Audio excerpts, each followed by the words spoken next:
Hey, I'm out walking the dogs, so if I suddenly get like jerked around, it's because I have the dogs with me. I meant to do this vlog when I was at the gym, but I didn't. So today at training, I go to WKO first, and I've been sparring with this guy, is one of the trainers there. His name is Den, and he's like, I don't know, fights at 62, 63 kilos, so he probably walks around at like 67, 68, something like that. That's significantly bigger than me. That's like 20 something kilos bigger than me. And so sparring with him is really difficult. It'd be like me sparring with a, you know, I don't know, 20 kilo kid or something. Like, you can kind of do whatever you want when someone's that much smaller than you.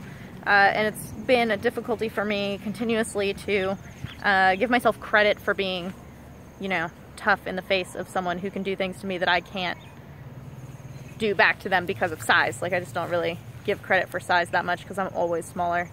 But normally, I'm really close to a fight. It's Wednesday, so it's my last training day. I'm fighting on Friday.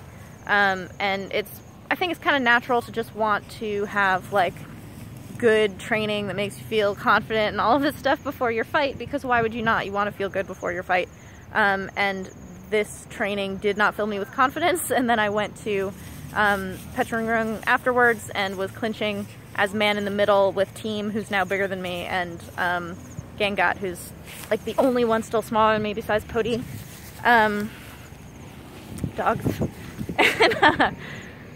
And I think that I handled myself really well, actually, in terms of just giving it everything that I could, but it didn't make me feel super great just because I wasn't able to do a lot of the things I wanted to do. Pinu was totally bragging about me, and there were these guys like cheering on the side of the ring because apparently I was putting forth the energy of someone who had more energy than I actually have, which is one of these inside-out experiences of things looking very different than how they feel.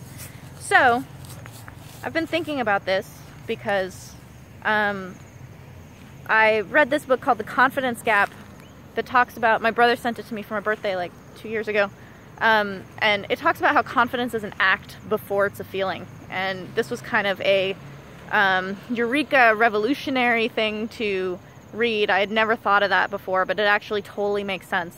And it's the same way that you can not feel brave, but you can still act brave. You can do brave things even if you don't actually feel brave about it in the moment. So I was realizing that not only was my confidence not as shaken as it's been before, because my mental training's doing better, but I was also able to observe it and kind of look at it and think about it objectively as this, like, how do I want to feel about this? And so I guess I was able to kind of perform with the confidence that I wasn't necessarily feeling, and that's what these guys on the side of the ring were responding to, but I need to be able to recognize that, not just perform it for other people. And so there's this difficulty in performing confidence when you don't feel confidence. And that's what I was faced with today. And it's not easy. And it kind of is one of these things that you're not... Shh, Jody, come here. You're not... Sorry.